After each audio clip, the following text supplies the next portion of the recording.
जय श्री राम। आज मैं बात करूंगा भगवान शिव की एक ऐसी ध्यान विधि के बारे में जो मनुष्य के विचारों को शांत कर देती है। मुझे बहुत सारे लोगों के कमेंट आते रहते हैं जिसमें लिखा रहता है कि हमारा मन कंट्रोल में नहीं रहता, हमारे विचार नहीं रुकते, हमारा ध्यान नहीं लगता। तो सबसे पहले मैं आपको एक बहुत ज़रूरी बात समझा देता हूँ। अगर आपका मन पहले से ही पूरी तरह कंट्रोल में होता, अगर विचार अपने आप रुक जाने लगते, अगर अपने आप ध्यान लग जाता, तो फिर जप तप साधना ध्यान इन सब की जरूरत ही क्या थी। तब तो बस आप आंखें बंद करते और भीतर डूब जाते। पर ऐसा होता नहीं है। साधना क्यों जरूरी होती है वो इस चीज को समझो। साधना इसलिए की जाती है ताकि धीरे धीरे हमारा मन शांत हो। जैसे आज आपने सेब का पेड़ लगाया तो उसी पल आपको फल नहीं मिलेगा, उसमें समय लगता है। उसी तरह मन को भी समय देकर शांत किया जाता है। तो अब मैं आपको भगवान शिव द्वारा बताई गई एक विधि बताने जा रहा हूं। भगवान शिव ने माता पार्वती को यह समझाया था और इसका उद्देश्य विचारों को कंट्रोल करना था।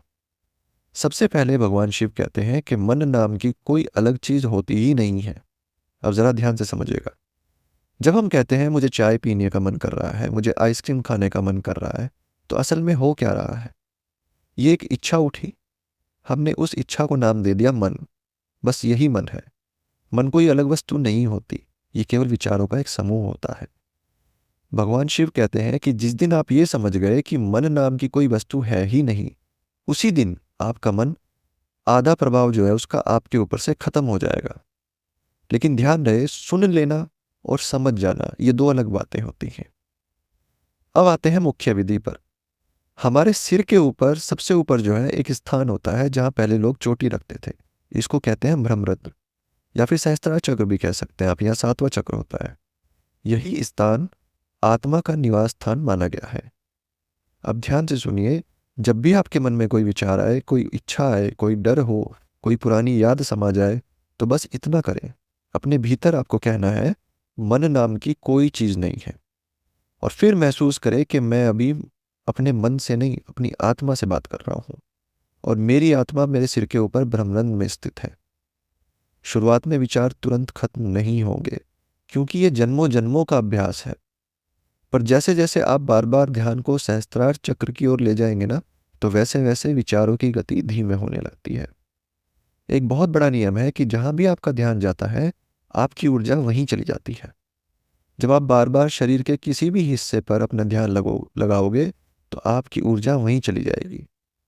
अब आप अगर ब्रह्मरंध्र की तरफ ले जा रहे हो, सहस्त्रार पर रखोगे अपने ध्यान को, तो सहस्त्रार धीरे धीरे जागृत होने लगेगा। अब यहाँ पे एक सवाल आता है जो बहुत लोग पूछते हैं कि सहस्त्रार खुलते ही क्या होता है। जैसे ही सहस्त्रार चक्र सक्रिय होता है तो कुंडलिनी स्वतः ही संतुलित होती है। बाकी चक्र अपने आप बैलेंस होने लगते हैं, मन शांत होने लगता है, विचारों की पकड़ ढीली पड़ जाती है। और ये सब जबरदस्ती नहीं होता।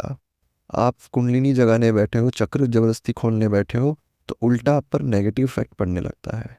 ये स्वाभाविक रूप से होता है। फूल को आप खिला नहीं सकते जबरदस्ती, फूल तो अपने समय पर खिलेगा। तो मन से नहीं लड़ना है, मन को दबाना नहीं है। बस इतना समझ लेना है कि मैं मन ही नहीं हूं, मैं तो आत्मा हूं। और आत्मा शांत है, स्थिर है, पूर्ण है। तो इस विधि को आप करके देखो और देखना आपके लाइफ में कितना पॉजिटिव चेंज आएगा। आपका सहस्त्रार जागृत होने लग जाएगा, आपके सारे चक्र बैलेंस होने लग जाएंगे, आपके जीवन में पॉजिटिव चीजें आकर्षित आपको करने लगेंगी। तो आज की वीडियो में इतना ही। भगवान शिव की कृपा आप सब पर बनी रहे। जय श्री राम।